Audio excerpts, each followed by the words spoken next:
पूरे बाइबल में अब्राहम का उल्लेख लगभग 306 बार, मूसा का उल्लेख 803 बार और इजराइल का दूसरा राजा दाऊद का उल्लेख लगभग 971 बार हुआ है। और इनके साथ क्या आप जानते हैं कि उद्धारकर्ता यीशु मसीह का उल्लेख पूरे बाइबल में कितना बार हुआ है? आइए जानते हैं।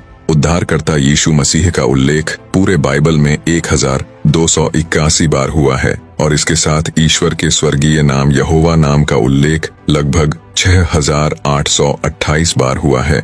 2. लाल समुद्र पार करने के बाद मूसा इसराइलियों को समुद्र से आगे ले गए, जहां वे शूर नामक रेगिस्तान में पहुंचे। वहां उनको आगे चलते हुए 3 दिन तक पानी का कोई सोता नहीं मिला और आगे चलते हुए जब वे माराह नामक एक स्थान पर पहुंचे तो वहां उनको खारा पानी का एक सोता मिला जो पीने योग्य नहीं था। तब इजरायली यह कहकर मूसा के विरुद्ध बड़बड़ाने लगे, हम क्या पिएं?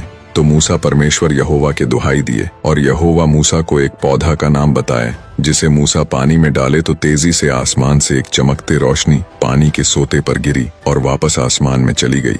उसके बाद जब इजरायली उस सोता से पानी पिए तो वह खारा पानी पीने योग्य हो गया था। 3.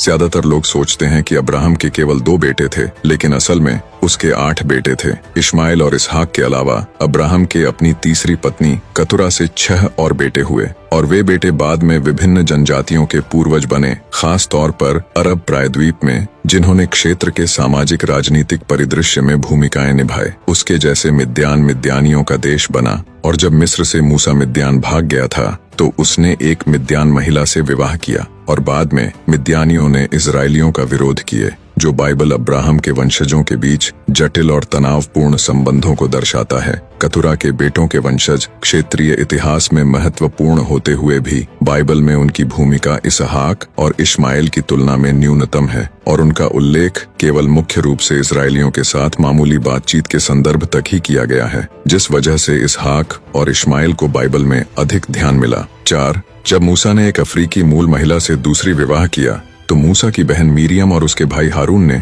उस महिला के खिलाफ रेसिस्ट कमेंट पास किए और परमेश्वर के चुने हुए प्रवक्ता के रूप में मूसा को मिले अधिकार के खिलाफ आवाज उठाए और वे मूसा के परमेश्वर के साथ अद्वितीय संबंध को चुनौती देते हुए दावा किए कि परमेश्वर ने उनसे भी बात किया। तो परमेश्वर उनकी शिकायतें सुनकर मूसा, हारून और मीरियम को तंबू में बैठक बुलाए। ईश्वर बादल में उतरकर सीधे हारून और मीरियम से बात किए, जैसा कि मूसा से स्पष्ट रूप से करते थे, और आखिर में मूसा का बचाव करते हुए कहे कि तुम मेरे सेवक मूसा के खिलाफ बोलने से क्यों नहीं डरते। ईश्वर के ऐसा कहने के बाद बादल हटा तो मीरियम को कोढ़ हो गया। उसकी त्वचा बर्फ की तरह सफेद हो गई। अपनी बहन की हालत को देखकर परेशान हारून ने मूसा से मीरियम के बचाव के लिए विनती किया और जवाब में मूसा ने उसके चंगाई के लिए ईमानदारी से प्रार्थना करते हुए कहा, हे ईश्वर, कृपया उसे ठीक कर दो। मूसा की प्रार्थना के जवाब में ईश्वर ने निर्देश दिया कि मीरियम को सजा और शुद्धिकरण के रूप में 7 दिनों तक शिविर से बाहर रहना होगा। इस अवधि के बाद मीरियम ठीक हो गई और उसे वापस शिविर लौटने की अनुमति मिली।